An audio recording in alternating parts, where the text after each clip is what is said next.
Making your first 100,000 is so important, and that's because achieving this milestone will literally change your life.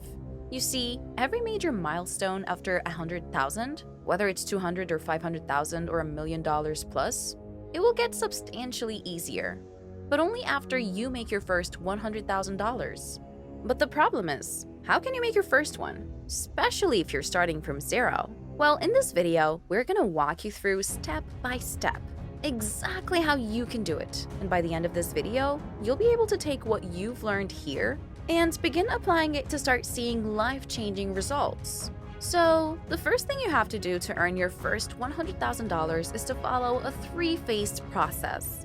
Phase 1 of this process is called inception. This phase is where the idea comes to life and is arguably the most important part of the entire process. Then phase 2 is the implementation. This is when you take your idea from phase 1 and begin strategically taking action on it. And then the final phase is intention. It's possible to do both phases 1 and 2 perfectly, but if you fail at phase 3 of this process, then you'll likely fail altogether at achieving your $100,000 goal. So those are the 3 I's phases. And now we'll walk you through each of these phases step by step and create a legitimate concrete plan for you. Starting with phase 1, inception. So this first phase is going to require that you come up with an idea. The question is, how exactly can you come up with a good business idea? The thing that you have to understand is that basically any business idea can work, even if it sounds like a bad idea. Who would have thought that starting a business where you get into the car of a complete stranger to then have them drive you around would be a good idea?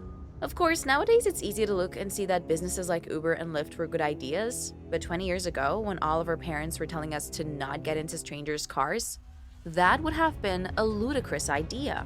And what's even more ludicrous is selling bottled water.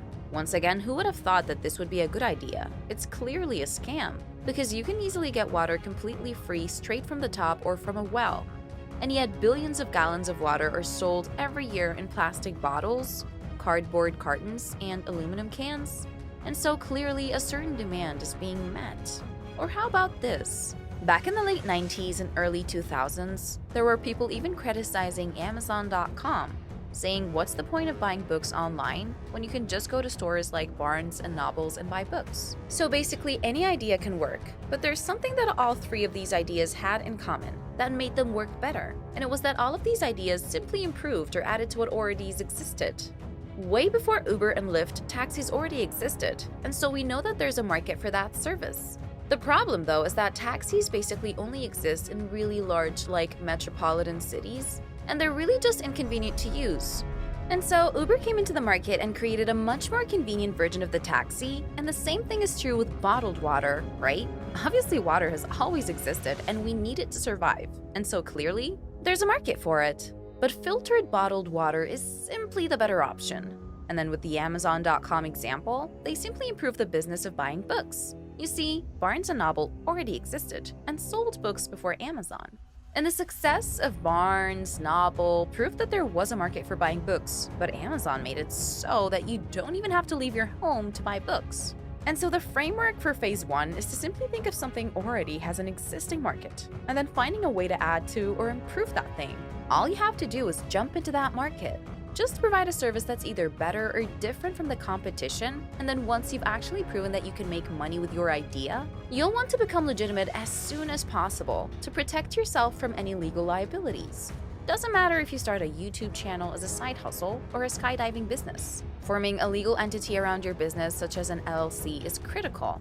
Now, the problem with forming an LLC is having to deal with all of the paperwork. Mind you, the money that you think you'll save by forming the business by yourself is not worth it. There are services that provide you with all the help you need for forming LLCs.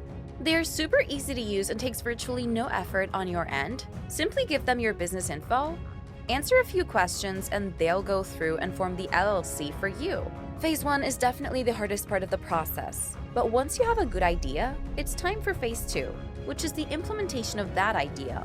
Let's just say, for the sake of example, that you wanted to start a web development agency. Just think of the web development industry as just a big circle. The circle is the market for that industry, and within that industry are millions of potential customers, and all of these customers have certain needs that are being met by the different companies within that industry. However, if you zoom in closer, something interesting starts to happen there. Starts to be certain needs that are not being met. You see, all the big companies in the industry are all focused on solving the biggest problems. And so what you'll do is just push in and then find smaller problems to solve. And by doing this, you'll end up effectively stealing customers from the larger competition who are only focused on the larger problems. So the implementation of the idea is to solve problems for smaller companies. Imagine if you wanted to start a social media marketing agency. Think about the tens of thousands of small mom-and-pop companies that need help advertising online on sites like Facebook and Google. Do you really think for a second that massive advertising agencies like VaynerMedia, who have these massive companies that are paying them millions of dollars per month to manage their ads, are really all that concerned about reaching smaller companies that are only going to pay them a few $1,000s per month? Of course not. And this is exactly where you come in. If you're able to get a few clients paying you $2,000, $3,000, $4,000 per month to manage their social media ads, then you're easily earning over $10,000 per month, which is over $100,000 per year. So don't ever underestimate how much money you can make by solving smaller problems. If the big companies are only focused on solving the big billion-dollar problems, then you can hone in and focus on the smaller million-dollar problems or the $100,000 problems. Oftentimes, you kind of work your way up. You start off with a business that can earn you 6 figures per year or close to it. But the business that's earning you 6 figures per year likely won't be the same business that's earning you $1 million per year. Those are going to be different businesses. But each business that you start compounds on the previous business, and then it gets to a point where you're able to scale a lot faster because you have all of this previous experience.